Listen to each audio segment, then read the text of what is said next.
Hello, কেমন আছেন সবাই? আশা করছি অনেক বেশি ভালো এবং সুস্থ আছেন। তো ব্যাপার হচ্ছে অনেকের মধ্যে একটি ধারণা আছে যে পার্সোনাল লাইফ নিয়ে বলেন, সমস্ত কিছুর বিচার বিশ্লেষণ করলে কে বেস্ট? সাকিব বেস্ট নাকি আরিফিন শুভ বেস্ট? তা জানাবো আজকের ভিডিওতে। তো দেখুন আরিফিন শুভ হাইট বলেন, তার অ্যাক্টিং বলেন, তারপর তার পারফরম্যান্স বলেন, তার স্ক্রিপ্ট রাইটিং যে চুজ ব্যাপার আছে সেই দিক দিয়েও কিন্তু আরিফিন শুভ অনেক বেশি এগিয়ে গেছে শাকিব খান থেকে। ব্যাপারটা কি অবাক হলেন? অবাক হওয়ার কিছু নেই। আপনারা যদি বর্তমান তার একটি ওয়েব সিরিজ, সেই ওয়েব সিরিজটা করছে বলিউডে।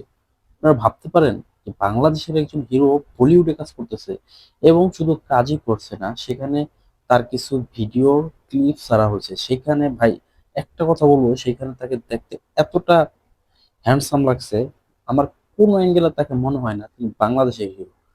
মানে শুধু যত দেখি আর কি শহরে, ততই আমি অবাক হই। বাংলাদেশের মধ্যে প্রথম সিক্স প্যাক ডাউনলোড করা একটা হিরোর নাম হচ্ছে আরবিন শুভ। আরবিন শুভ এমন একটা হিরো যে পরিশ্রম করতে জানে, প্রচন্ড পরিমাণ ক্ষুধা তার মধ্যে আছে। তিনি দেশীয় ফিল্মকে এমন একটা উচ্চতা নিয়ে যেতে চান যেটা এর আগে কখনো হয় নাই। ইয়েস, তিনি আরবিন শুভ।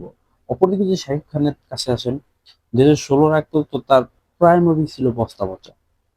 তার প্রত্যেকটা মুভিতেই তিনি তার ন্যাচারাল ভাইব দিতে পারেন না, ওভার অ্যাক্টিং করেন। সো তাকে লিপস্টিক খান, এটা সেটা বিভিন্ন মানুষ বিভিন্ন কিছু নাম দিয়ে থাকে। তো যদিও বর্তমানে তিনি একটু ভালো মুভি করছেন, কিন্তু তার যেই সাফল্য পাওয়ার কথা বা তার যেই স্টারডম, সেই হিসাবে কিন্তু তিনি খুব একটা ভালো মুভি করছেন না। এ তো গেল তাণ্ডব মুভির কথা বলি। এই তাণ্ডব মুভিতে যদি আমি ভুল ধরি, 50টার উপরে ভুল ধরে দেখাতে পারবো। তাহলে তার মতো এত বড় সুপারস্টার মুখে মুখে বলে মানুষ, কিন্তু কাজের সময় তার কোনো বড় সিনেমা নেই। সো আরপিন শুভর গত সিনেমাগুলো দিকে যদি তাকান, তাহলে দেখবেন একটি সিনেমার নাম হচ্ছে ব্ল্যাক ওয়্যার। ওই সিনেমাতে উনি যেটা দেখাইছেন ভাই, এটা বাংলা চলচ্চিত্রের ইতিহাসে কোনো নায়ক আজও পর্যন্ত দেখাইতে পারেননি। তো আমি মনে করি দুইজনের দিকে বিবেচনা করলে আরপিন শুভ হ্যাড বেটার।